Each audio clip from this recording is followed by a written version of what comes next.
Ellis, we've been waiting.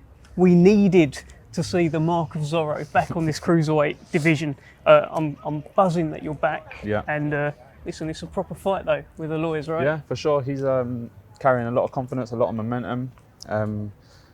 Last 5-6 performances of his have been really good. And I'm basically not so much the opposite, but been very inactive. And I lost 2 of my last 3 fights.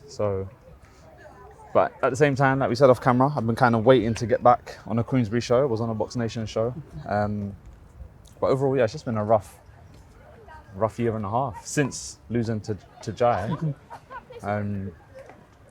Didn't really get an opportunity to have a comeback fight, which I kind of wanted. And then the Chef Clark fight was offered.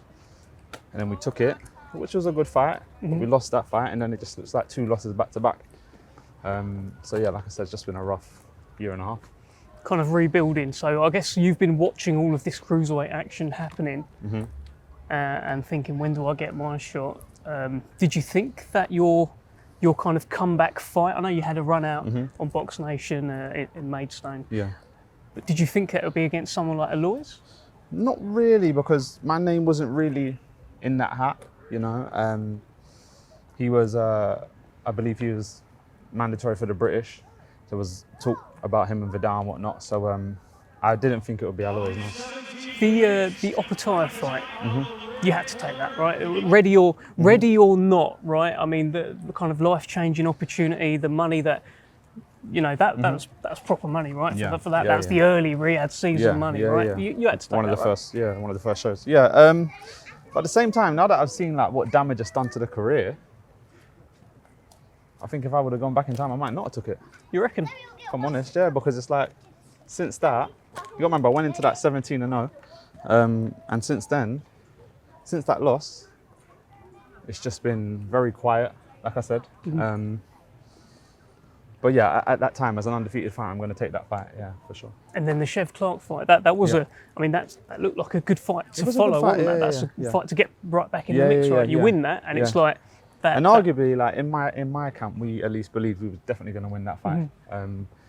But it didn't go our way, and then you know you just got 2 losses back to back, and then you're just out in the wilderness, you know. So do you think Aloys, right, this kid coming through, this brash kid, he'll probably be sat there at the press conference today with sunglasses on, he'll probably firing a few verbals at you. Do you think he's just kind of seen you as, this guy's got knocked out in his last couple of fights, this is food for me? What do you think he's looking at? I don't know, you know, to be honest. That narrative is, just from a logical perspective, that narrative is going to be there somewhat. But I don't know. I can't talk for him or anybody else. Yeah. Talking for you then? This is it. I mean, it feels like me winning this fight, I'm right back where I was when I was 17-0. In a way, I guess I take everything that Aloys has. That's how boxing works, you know. So yeah, this is somewhat my world title fight all over again. Every fight's going to be that now, isn't 100%. it? Yeah. So and I'm carrying all that. I don't want to say frustration, but I'm carrying all that, you know, from being inactive and not having opportunities and sitting down. You know, after the Chef fight, I was sitting down for 13 months. It's just too long. Do you understand? So what you've been doing? You've been in the gym. I mean, you look. Yeah, I've been in the gym. Shape, I'm never really out of the gym, and I was always pushing to get fights against no one in particular, but just to get out, you know, to rebuild my career. So I couldn't be calling my manager asking for fights and not staying in the gym, staying ready. So yeah, I was always in the gym. So this is everything then. Saturday night, Aloys Jr. on the lovely coast of Bournemouth. Yeah. How are you finding your time in Bournemouth? Do you think you're going to get a little bit of time to go for it? Yeah, you know, because I mean, after the presser, there's not much going on. Yeah. Check into the hotel later, and yeah, it looks like a nice place to kind of go for some nice long walks and experience the pier and whatnot. So yeah, I'm looking forward to it. Just on that Chef Clark fight in particular, because that was fairly nip and tuck until it ended. Yeah.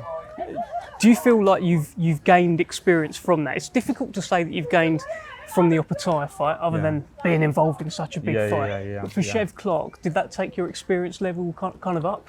I think all my fights, win, lose or draw, I've built my experience. You know, the boxer was a big deal way back in the summer of 2022. Dex Spellman was kind of like my coming out fight. Hosea, my first title fight, Yeah. first time headlining at York Hall, then defended that title. So, and you go through moments in them fights, even though I was winning. But yeah, you like even losses, you gain experience. I gained a lot from the Opetaia one as well, the Chev Clark one, the training camp, just things you want to approach differently and whatnot. So, yeah, experience is always learned.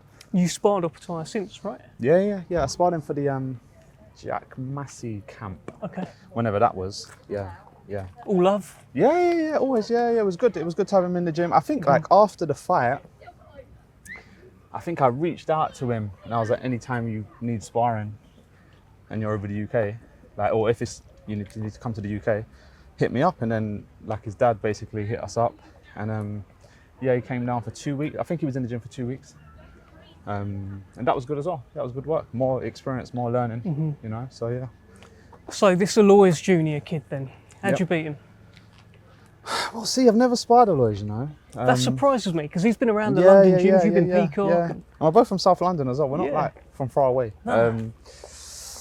We'll see. I think a bit of everything, you know. Obviously, he's a massive puncher. Probably, arguably, one of the heaviest punchers in the cruiserweight division. But you know, other than Oronzo Berardi, everyone else has kind of been just there to be hit, you know, which is something I don't plan on being. Do you know what I mean? But yeah, we'll see. So you're not going to be there to be hit. Yeah, that don't mean I'm running. That don't mean I'm running, but it's that Aloys is not someone you can be taking silly shots from. No, Do you know what I mean? Have you seen? I don't know how much you're on your Instagram and your social media and stuff, but Aloys is on there a fair bit. He put a couple of things up the other night and tagged you in. Yeah, I saw that. Yeah. What was all that about? You'll have to ask him because I will at the presser, but what's your understanding? He put it up. No, so on one there was a podcast and me and my cousin were reviewing his win against Lewis Oakford. Okay. And I think I was actually praising him in the clip, saying he's a big puncher, you know, he's carrying a lot of momentum, saying what I've said to you today. And I think he just reposted that. Then he reposted him knocking somebody out after and tagged me in. But it's just fight talk really, isn't it? You know what I mean? Are you replying to him? No, not really. Are you like hearting the message? No, I'm just airing it. Yeah, I'm just airing it. You ain't in the business of talking to your opponent on Instagram before having a fight? It's not even that. It's just like, well, you know me a little bit. Like, what are we doing? You know? Yeah, what are we doing? We fighting or we talking? I mean, how's everything with your daughter? All good? Challenging. But you know, yeah, we move. It's good. She's healthy, so it's good. Yeah. Okay. Listen, best of luck to you. Thank you. It's good to have you back, Yeah, man. man. 100%. Thank you.